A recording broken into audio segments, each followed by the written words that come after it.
Hello and welcome to Facility Resilience, the podcast where we cover facility design, operation, and maintenance, in addition to business continuity and resilience strategies. I'm your host, Jennifer Getz, and today I'm joined by Mark Carroll, the founder of the Graduate Degree Enterprise Risk Management program at Boston University and a member of the teaching staff. Mark has over 25 years in the business continuity space and will also be one of our speakers at the upcoming Continuity Insights Management Conference taking place from April 28th through the 30th in the Woodlands, Texas. Mark, thank you so much for joining me today. Jen, thank you for having me. I'm very excited. I get to speak to you a little bit about your session and what our attendees can look forward to. Tell us about your experience in the business continuity field and what really attracted you to this industry.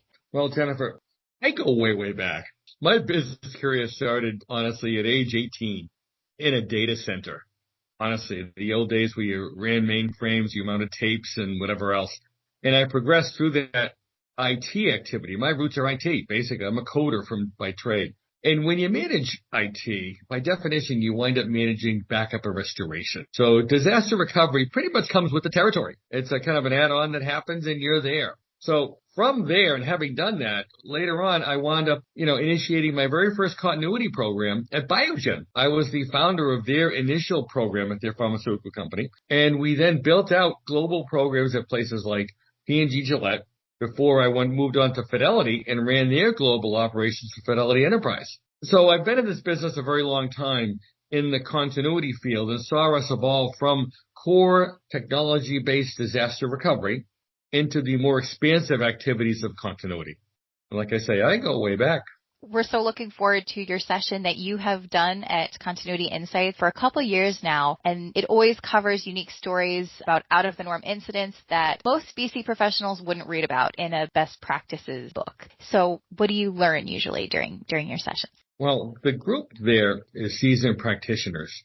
And to be honest, seasoned practitioners deal with unique situations pretty regularly. So when you talk about, why aren't they in best practice books? Well, this is something they face on a regular basis. So it isn't unique to them.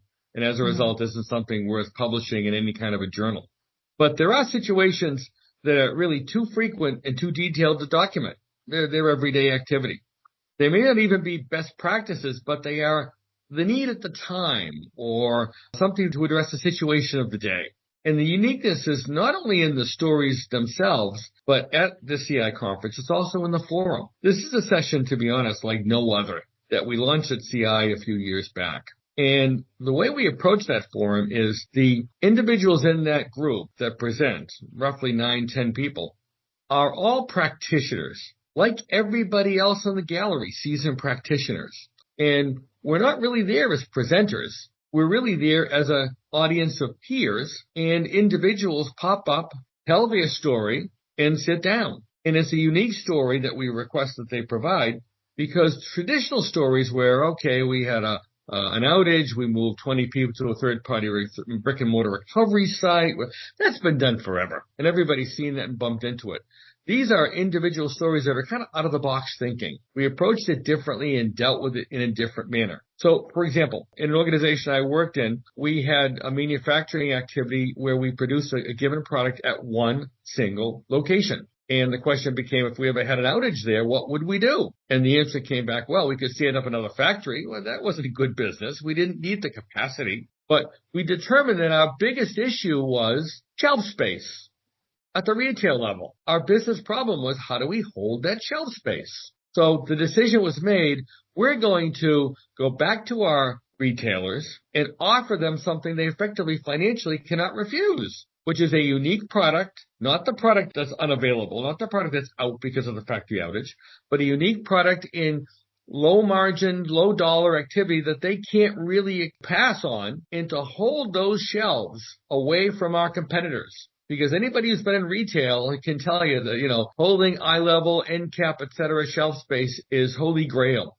And you don't ever want to lose that because it will take you years to get it back. So we would hold that shelf space for a window of time while we recovered that factory environment, then went back to manufacture the product that should be in those shelves, and then build the shelves. Pretty different thought process related to a factory outage. Those are the kinds of stories that individuals will bring from a whole bunch of diverse backgrounds. Public, private sector, financial, operational, pharmaceutical, you name it. And we've got, like I say, normally 9 or 10 individuals who will bring forward their unique stories based on their experience. In my opinion, I've never seen it, never been done before, other than at CI. It is such a unique idea to bring all of the practitioners together. And Mark, from what you've explained to me, that everybody is still sitting in their seats and getting to have that conversation among their peers. So it's a very collaborative feel to a presentation. Is that correct? It certainly is, very much so. Perfect. And is there anything that you've seen or come across in one of your sessions? So maybe, let's say, an example of out-of-the-box thinking in a higher education or in the education space. Well, to be honest, we all went through that with COVID. Yeah. And once COVID hit, we wound up actually teaching remotely, all remotely. That's pretty standard. In the most businesses wound up going home and doing the work. So nothing really unique in that aspect, but COVID took us away from the classroom and really required us to change the overall, syllabus, approach, measurements, all that good stuff, because we no longer were able to have a classroom dialogue. We now had, presentations that were recorded. We had sessions that were available to students for review, and then had to kind of teach to that. And that was pretty different, pretty unique. We were not prepared for that, to be frank. It came upon us pretty quickly, but decisions were made by the school in real time that says, okay, here's how we'll operate. And we had to comply with that. And it was probably the best answer at the time. Mm-hmm. One thing I also want to ask is, what are some key takeaways you'd like our audience to get from your session? Honestly, to think out of the box and not get locked into conventional practices or methods, especially as it pertains to their own organization, because their own organization has its own unique characteristics. If not, you wouldn't be in business if you couldn't differentiate yourself. So look at that differentiation in terms of how you operate and say, now, how do we recover or how do we manage this business from a risk and recovery perspective in a different kind of manner? I would also recommend attendees to flag down their presenters.